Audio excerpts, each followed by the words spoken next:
Ayah Jesse dengan lemah berkata, "Jesse, waktu saya sudah mau habis. Ambillah surat ini. Ini adalah wasiat aku. Saat saya meninggal, bacalah wasiat ini." Jesse dengan sedih berkata, Oke, Pak. "Aku bangga padamu, nak."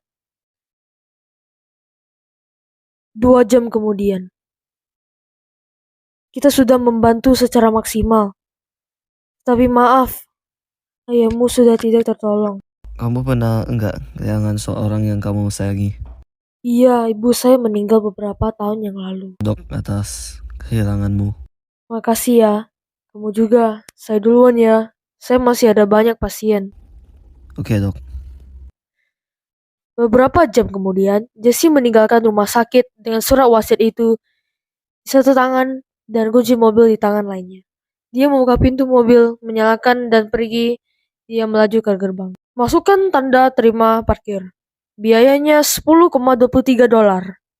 Jesse mendengar dering di kepalanya. Dia menjadi bingung dan bingung. Rumahnya menjadi tak tertahankan saat dia, "Hei, kamu baik-baik saja?" Saya baik-baik saja. Sini. $11. Simpan kembaliannya. "Ya, terima kasih. Ada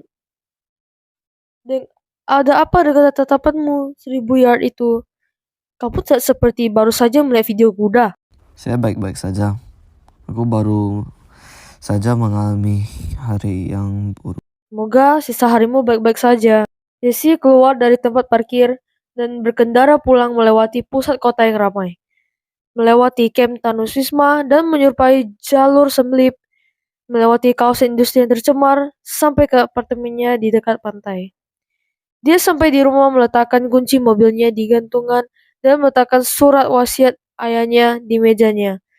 Ketika dia selesai mandi dan melihat surat wasiat di mejanya, selama setengah jam berikutnya dia berpikir untuk membuka surat wasiat itu. Dia memaksa diri untuk tidak membaca surat wasiat hak ayahnya. Akhirnya dia membaca surat itu. Saat dia perlahan membukanya, air mata mulai mengalir di matanya. Detak jantungnya melonjak seolah dia dipompa penuh adrenalin. Halaman pertama.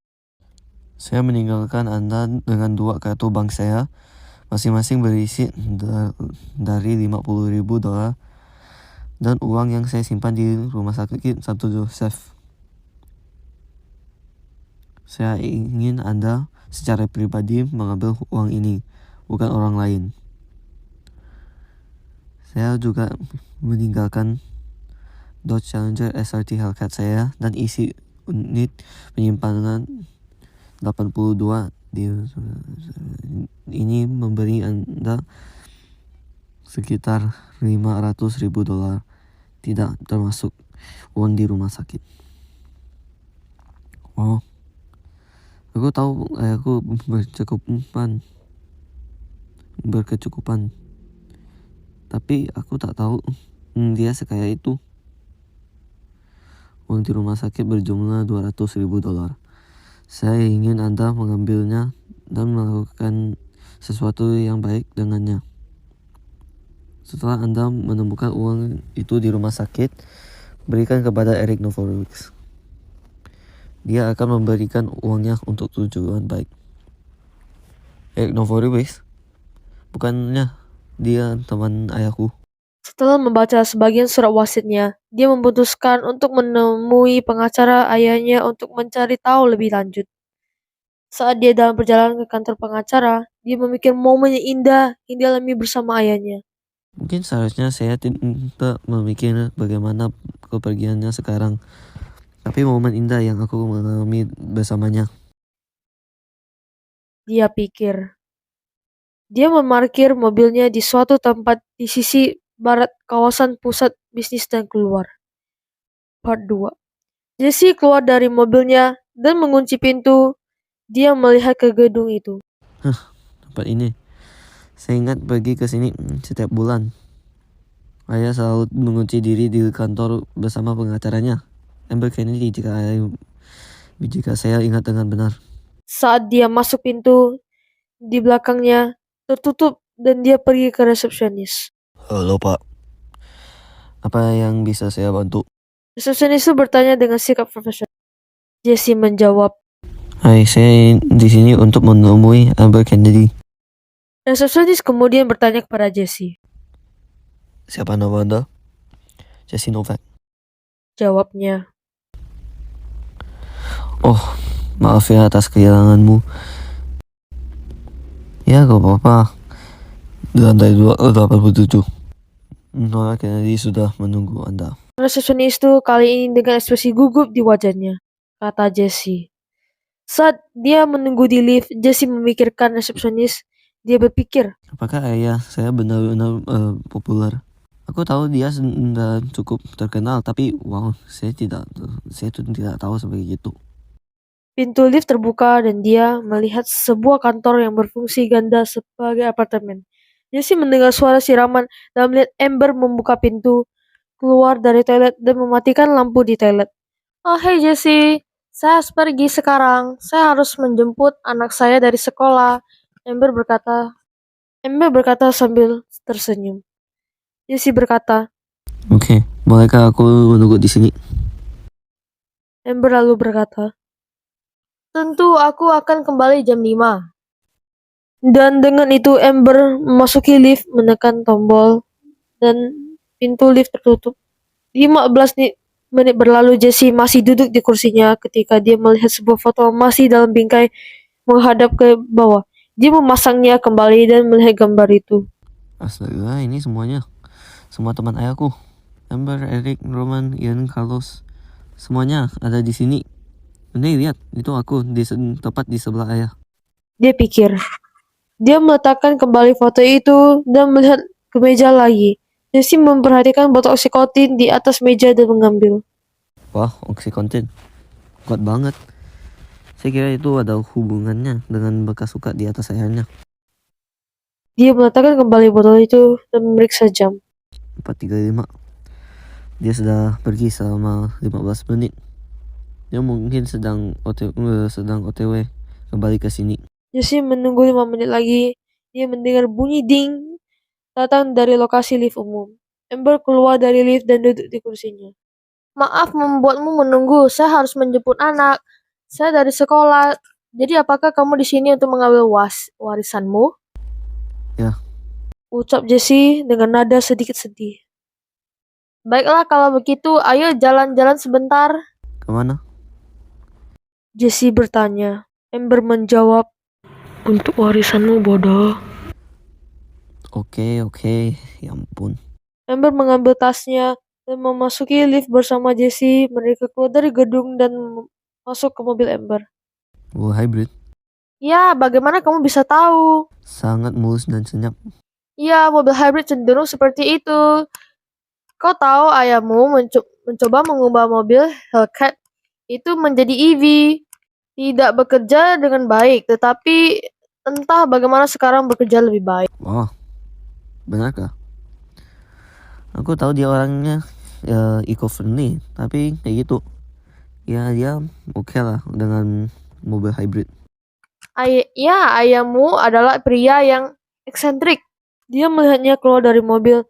Jalan yang mereka lalui kemana pun mereka pergi sudah tidak asing lagi.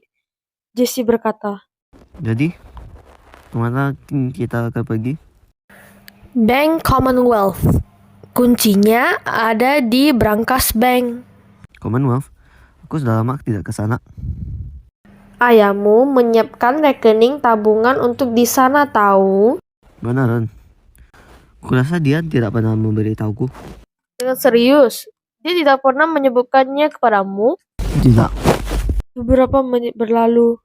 Baiklah, kita sudah sampai, Jesse. Mereka turun dari mobil, memasuki gedung dan menghampiri petugas. Apa yang saya bisa bantu? Saya ingin mengambil beberapa barang di brankas 54, jawab Amber. Oke, ikuti aku. Petugas itu berdiri dan mulai berjalan ke lemari besi dengan Amber dan Jesse berada di belakangnya.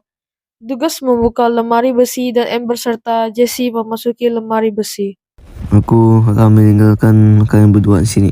Jika Anda mempunyai pertanyaan atau terjadi sesuatu, angkat saja telepon merah di dinding. Dengan itu, petugas itu pergi menutup pintu di belakangnya. Amber mengeluarkan kunci dari sakunya dan membuka kunci kotak berlabel 54. Oke Jesse, ini kunci mobil, 2 kartu kredit, dan kunci unit penyimpanan 82. Saat Anda di sini, Anda mungkin ingin memeriksa rekening tabungan. Ini kartu kreditnya. Mereka berkendara kembali ke kantor. Makasih Amber. Tidak masalah, ini hanya pekerjaanku. Dengan itu, Jesse masuk ke mobilnya dan pergi. Dia kembali ke apartemennya dan melihat surat wasiat yang ditulis ayahnya. Saya masih perlu mendapatkan uang di rumah sakit. Pikirnya, begitu dia memasukkan surat wasiat itu ke dalam lacinya, teman sekamarnya Nathan masuk. Oh, aku kembali. Ada apa? Gak apa-apa.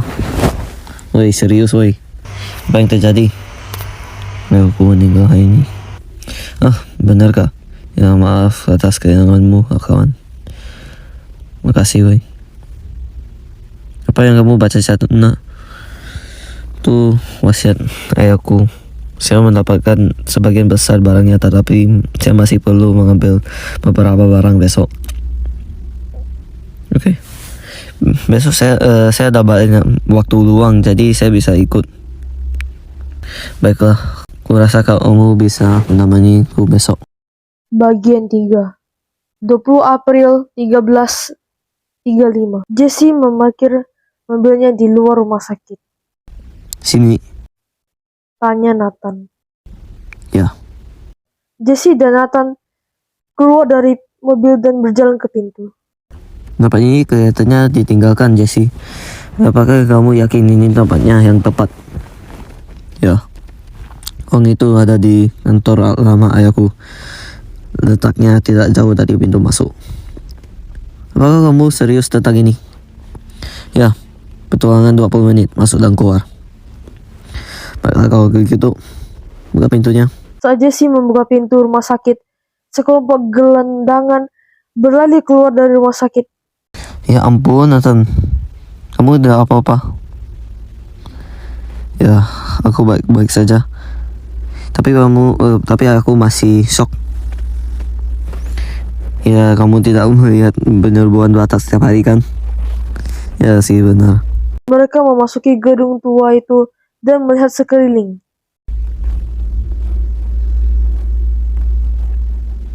Wah, ini gila. Kamp tunawisma ada di mana-mana. Komentar Nathan. Ya, kita masih harus berangkat, Nathan. Oke. Mereka berjalan melewati meja resepsionis, UGD, ICU, dan melihat peta gedung di dinding. Oke, kantor ayahmu ada di lantai 2. Mana tangganya? Di sana. Oke. Saat mereka menaiki tangga lantai di bawah, mereka runtuh. Jesse jatuh ke ruang tel rumah sakit. Nathan, kamu baik-baik saja? Saya baik-baik saja. Tunggu, mari kita ruang bawah tanah menurutku. Yuk, jadi bagaimana kita keluar dari sini? Apakah kita akan terjebak di sini selamanya? Jangan panik. Kita tidak bisa keluar begitu saja dari lubang yang kita buati, jadi kita harus mencari cara lain. Nathan melihat pintu yang tidak terkunci. Mereka membuka pintu dan berjalan ke lorong. Mereka berjalan melewati lorong demi lorong, pipa dan kabel listrik di sepanjang dinding. Mereka merasa seperti berada di ruang belakang, berputar-putar hingga akhir zaman. Akhirnya salah satu pintu menuju ke tempat parkir di dalam gedung dan mereka kembali ke tempat mereka memulai. Kali ini, melangkah pelan untuk menghindari keruntuhan lagi. Mereka menaiki tangga, kali ini menghindari lubang besar di lantai. Mereka berjalan menyusuri lorong terakhir untuk mencapai kantor ayah Jesse. Ini kantor ayahmu? Ya. Apa itu di sana? Nathan mengenakan patung burung hantu yang terbuat dari perak. Mereka mendengar lemari terbuka dan memperlihatkan 2 tas ransel penuh uang. Ya Tuhan, ini uang ayahmu? Ya, kayaknya. Mengapa simpanan ini disembunyikan dengan sangat baik? Saya tidak tahu. Ya, kita masih harus menyampaikan ini pada Eric kan? Ya, ayo, let's go. Mereka menelusuri kembali langkah mereka dan berakhir kembali di tempat Jesse memarkir mobil. Jesse menaruh uang di belakang dan mereka pergi ke tempat Eric. Mereka tiba di tempat Eric dan mengetuk pintu. Eric membuka pintu dan berkata, Jesse, hey nak, apa yang kamu lakukan di sini? Sini hanya untuk mengantarkan uang sih. Oh, uangnya. Tunggu sebentar, aku perlu memeriksanya. menghitung uang di dalam rumah, sementara Jesse dan Nathan menunggu di luar. Beberapa menit kemudian, Eric kembali keluar. Baiklah, nak, Anda sudah siap. Terima kasih telah memenuhi keinginan ayahmu. Saya turut berduka cita. Pasti sulit. Makasih, Eric. Gak masalah, nak. Uang itu aman di tangan saya. Eric menutup pintu dan saat Jesse mengambil langkah, dia mendekat Eric di dalam rumah berkata, Oke, teman-teman. Oke, guys. Kami dapat uangnya. Ayo, pergi. Dia kemudian mendengar pria lain di rumah itu berkata, Anak itu masih di luar. Jesse tidak memikirkan hal itu dan kembali ke mobilnya. Dia pergi dengan mobilnya. Dia mengetahui apa yang baru saja dilakukan. To be continued. Akan dilanjutkan.